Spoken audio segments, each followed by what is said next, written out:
नमस्कार दोस्तों, आज मैं आप लोगों को वुड के बारे में बताऊंगा कि वुड का प्रयोग हम कैसे करते हैं, कहाँ करते हैं और किस प्रकार करते हैं। आज का वीडियो बहुत ही ज़बरदस्त वीडियो होने वाला है, लेकिन इससे के पहले भी आपको पिछले वीडियो में मैंने एम्फैटिक सेंटेंसों के बारे में बताया था और आज वुड का प्रयोग आपको बताऊंगा। लेकिन इससे पहले अगर आप चैनल सब्सक्राइब नहीं किए हैं तो चैनल को सब्सक्राइब जरूर कर लें। आने वाले समय बहुत ही ज़बरदस्त चैनल होने वाला है, तो आइए देर ना करते हुए हम लोग वुड का प्रयोग शुरू करते हैं। वुड के आज कुछ प्रयोग हम लोग देखेंगे, तो चलिए आइए नंबर 1 देखते हैं।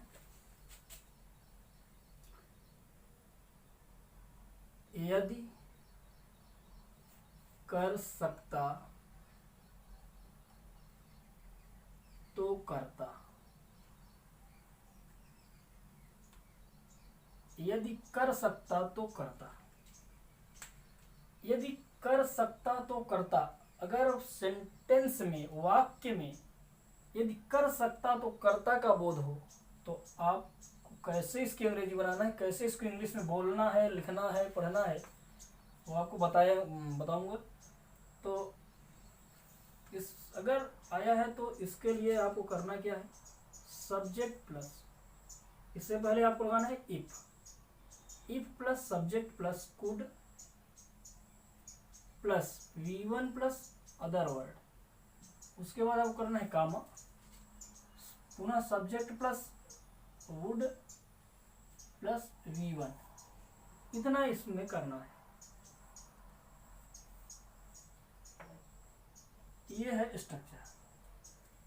हम लोग अक्सर सुने हैं, यदि मैं पढ़ सकता तो पढ़ता, यदि मैं जा सकता तो जाता, यदि मैं बोल सकता तो बोलता। लोग बोलते हैं, हम लोग भी बोलते हैं, आप भी बोलते हैं, सभी हर जगह बोला जाता है।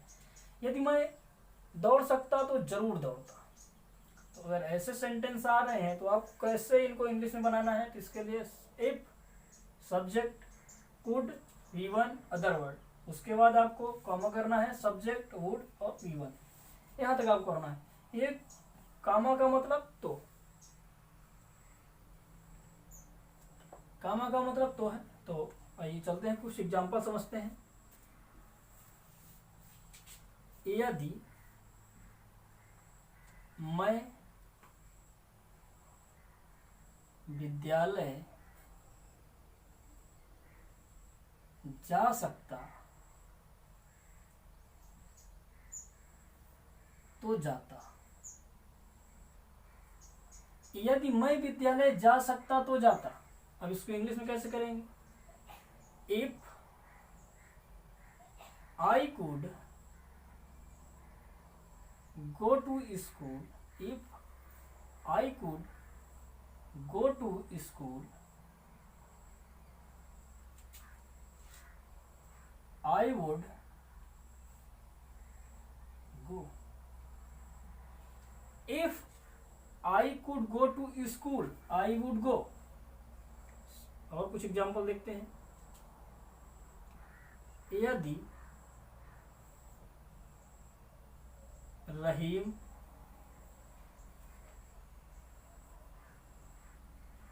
निबंध लिख सकता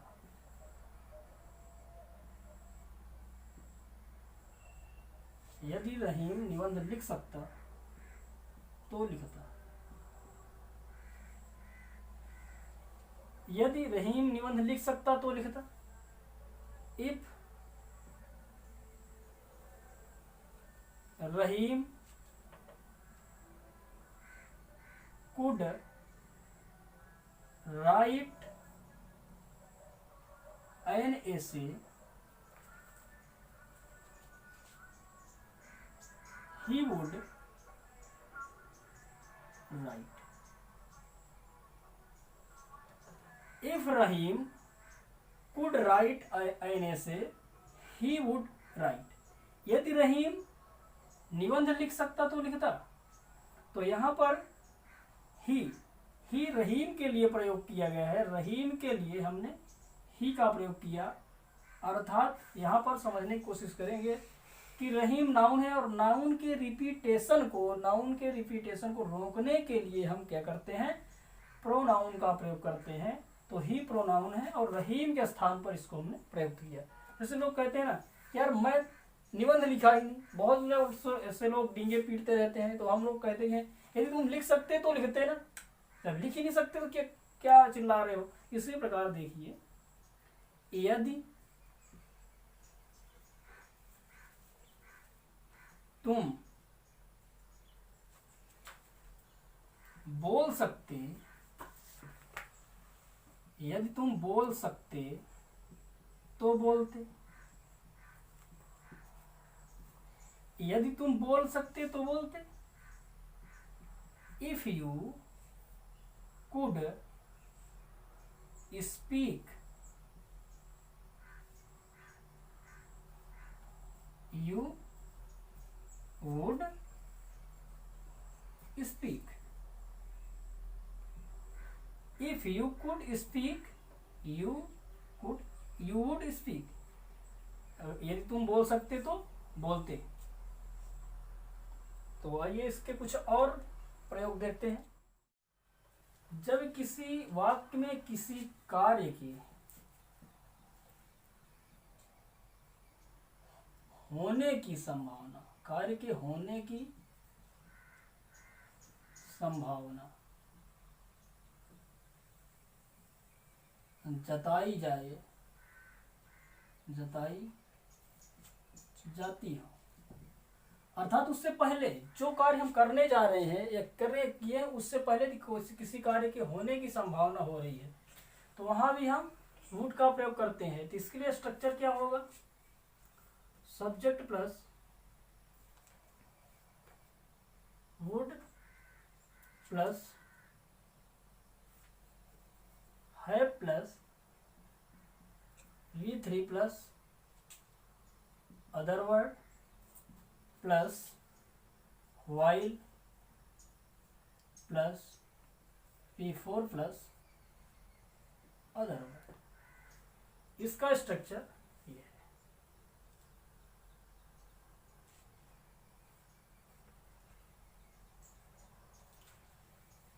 जो सेंटेंस हम बनाएंगे उसको कैसे बनाएंगे, subject would have V3 other word while V4 और अदर वर्ड।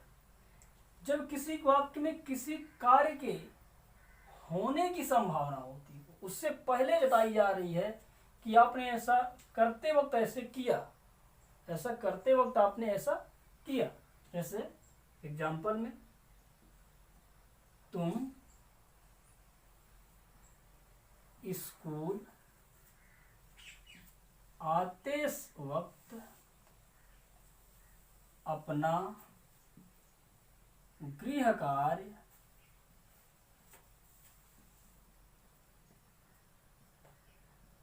किया होगा। तुम स्कूल आते वक्त अपना गृह कार्य किया होगा। तो आते वक्त यानी स्कूल आने से कुछ क्षण पहले उसने अपना गृह कार्य पूरा कर लिया है। तो अगर ऐसा सेंटेंस आ गया है तो आपको subject would have V3 other word while और V4, उसके बाद आपको अदर वर्ड लगाना है। तो कैसे करेंगे, तुम स्कूल आते वक्त अपना गृह कार्य किया होगा, यानी पहले जो कार्य किया गया उसको आपको पहले रखना है। देखिए, अपना गृह कार्य किया होगा, ये कार्य उसने पहले ही कर लिया है, स्कूल आने से पहले। तो जब स्कूल आने से पहले कर लिया है तो इसको हम पहले लगाएंगे। You would have, you would have completed your homework। उसके बाद आपको लगाना है while आते वक्त, while coming स्कूल। आपने विद्यालय आने से पहले, मतलब कहने का से तुम स्कूल आते वक्त अपना गृह कार्य किया होगा। दूसरा एक और एक आध एग्जाम्पल देखते हैं। वह पढ़ते समय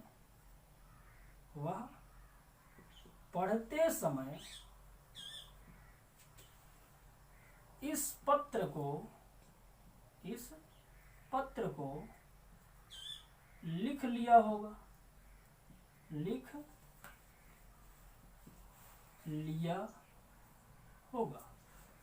यहां भी संभावना जताइए कि लिख लिया होगा पढ़ते समय। इसका कैसे बनाएंगे? ही would written this letter while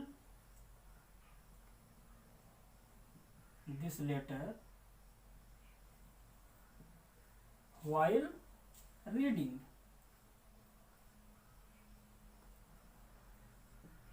पढ़ते वक्त या पढ़ते समय इस पत्र को उसने लिख लिया होगा। अगला नंबर,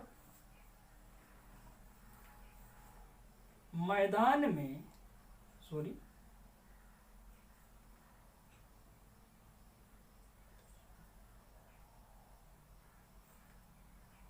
रमेश मैदान में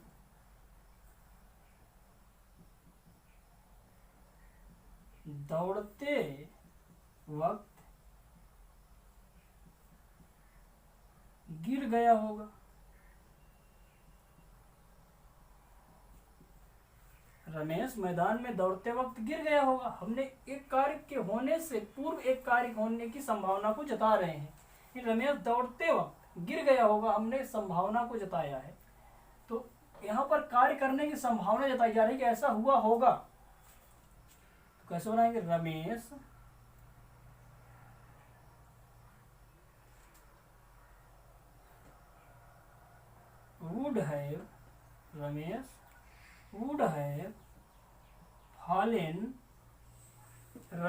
would have fallen while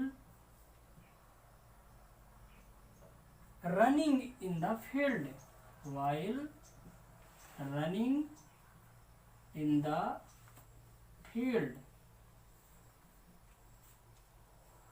आप अगर चाहते हैं तो इसको नोट कर लीजिए, और ऐसे ही आप सेंटेंसों को बना सकते हैं, आराम से बना सकते हैं।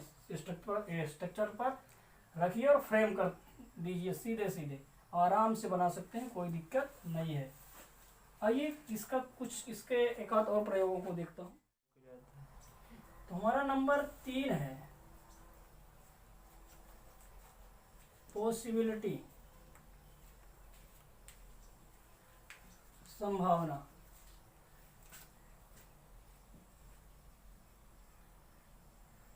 संभावना के लिए भी आप कुड का प्रयोग कर सकते हैं। इसको आप कैसे बनाएंगे? Subject plus would plus V1 plus other word. संभावना के लिए भी आप वुड का प्रयोग कर सकते हैं। तो कैसे आप बनाएंगे इसको? इसमें भी आइए कुछ उदाहरण देख लेते हैं। एग्जाम्पल, अगर किसी कार्य की करने की संभावना बहुत कम पाई जा रही हो, बहुत ही कम, अर्थात मान लो 10%, 20%, इससे ऊपर न होने की संभावना हो, बहुत ज्यादा 15%, 10% होने की अगर किसी कार्य की संभावना है तो वहां आप उनका प्रयोग कर सकते हैं। जैसे शायद ही मैं आज वहां जाऊं। शायद ही मैं आज वहां जाऊं, अर्थात बहुत कम संभावना है। मैंने क्या कहा? शायद ही। जब बहुत कम किसी कार्य के होने की संभावना हो तो वहां पर आप वुड का प्रयोग कर सकते हैं। कैसे भाई? I would go there. I would go there, बहुत कम संभावना है जाने की, इसलिए मैंने क्या कहा? आई वुड गो देयर, शायद ही मैं वहां जा पाऊं। या जाऊं। दूसरा नंबर, शायद ही राम पत्र लिखे। शायद ही राम, चलिए मुझे लिख दिया जाए, शायद ही राम मुझे पत्र लिखे। नहीं, बहुत कम संभावना है कि राम शायद मुझे पत्र लिखे, कोई जरूरी नहीं कि राम मुझे पत्र लिखेगा ही, बहुत कम संभावना है। तो लिख दे, अलग बात है, उसकी इच्छा, नहीं लिखे रहा तो कोई दिक्कत नहीं है, क्योंकि शायद लग गया है भाई। तो इसको आप आराम से बना दीजिए, राम वुड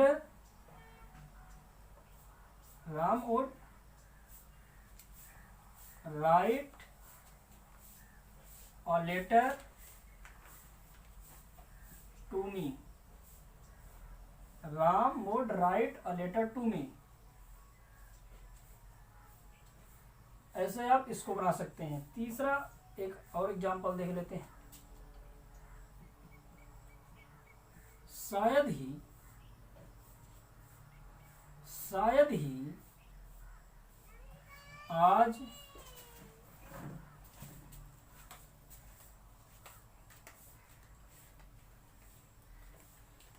तीसरा हमारा जो सेंटेंस है, शायद ही आज विद्यार्थी विद्यालय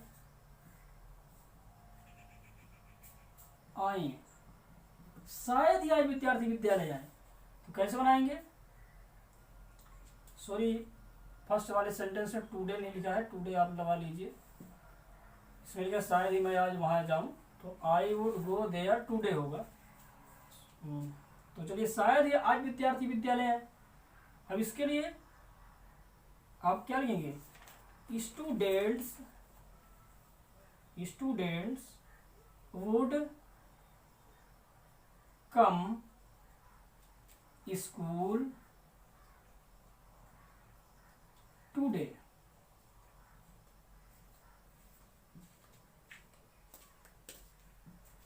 students would come school today. शायद ही आज विद्यार्थी विद्यालय आए। एक और एग्जाम्पल देख लेते हैं। शायद ही मैं इस वर्ष विद्यालय में